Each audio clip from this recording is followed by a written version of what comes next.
হয়েছে যে আমার মেয়ে ভোরে 5টার সময় 6টার দিক দিয়ে বের হয়েছে। 6টার দিক দিয়ে বের হওয়ার পরে মুখ ধুইতে ধুইতে মানে ওই দাঁত ব্রাশ করতে করতে বের হয়েছে। বের হওয়ার পরে বলে যে আম্মু আমি কয়টা, আমাকে বলে নেই, এর মানে বকুল ফুল তোল টোকাবে নাকি, এই জন্য একটু হাঁটতে নদীর পাড়ে গেছে। নদীর পাড়টা আমাদের বাড়ি থেকে কাছে। তো এই সময় ওই বুড়ো লোকটা, মুরব্বী লোক, মুখ চাপে ধরে তার ঘরের ভিতর নিয়ে গেছে। ঘরের ভিতর নিয়ে পর তারপরে এরকম মানে খারাপ কাজ করা হয়েছে। আমি এই খবর শুনে আমি তাড়াতাড়ি চলে যাই সেখানে। তারপর আমাকেও মানে মারধর করবে, তারপর আমার মেয়েরে ছাড়বে না, এরকম আমার উপরও মানে এরা করছে। তো আমি তারপরে আমার মানে মান সম্মান বজায় রেখে আমি সেখান থেকে চলে আসি।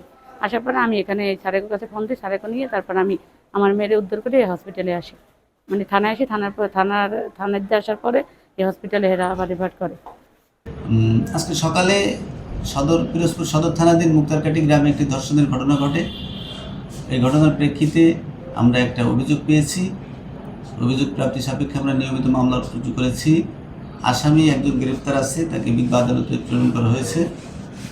আর ভিকটিম এখন হসপিটালে আছে, ভর্তি আছে হসপিটালে। প্রথমে হচ্ছে এই মেয়েটা ওই যে খাল ভাঙিয়া এখানে এই ঘরে ঢুকছে। ঢোকার পরে তারপরে এলাকাবাসী আমরা মানে খবর পাই, এখানে আসি। আসার পরে দুইজনের একসাথে মানে ঘরের মধ্যে ধরছি। ধরার পরে তারপর হচ্ছে যে এই মেয়েটার কাছে আমরা স্টেটমেন্ট নিচ্ছি যে তুমি কেন এখানে আসছো। তারপর মেয়েটা বলে আমার 500 টাকার জন্য এখানে আনছে।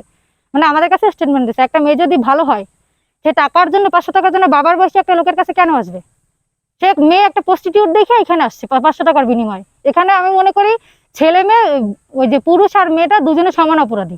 আমি এক্ষেত্রে জানি যে আমরা দেখেছি যে ওই মেয়েটা খাল পাড়াইয়া ওই লোকটার ঘরে আসছে। তা আমরা এইটা দেখে আমরা কিছু এলাকাবাসী লোকজন এখানে আশপাশে ছিল আর কি, আমাদের আশপাশে, তারা মিলেমিশে আমরা ওইখানে গেছি। যাইয়া তাদের দুজনের হাতে নাতে ধরছি।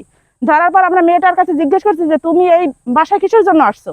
মেয়েটা বলছে যে এই বাসায় আমি আসছি, এই লোকটা আমার 500 টাকা দিছে, এই 500 টাকার জন্য আমরা এখানে আসছি। তা আমাদের এই ক্ষেত্রে দেখা যাইতেছে আমরা মনে করি যে দুজনই সমানই অপরাধী। না, এ বিষয়ে তা কিছু বলতে পারবো না, কারণ আমরা সেই রকমের ইসে যাই আর কি, কিছুই হাতে নাতে তাদেরকে আর কি করতে পারি না। কিন্তু তারা যাই দেখছে দুইজন একখানে। এখন তাদের বিচারে কিছু হয়েছে কিনা তা তো আমরা জানি না ভাই।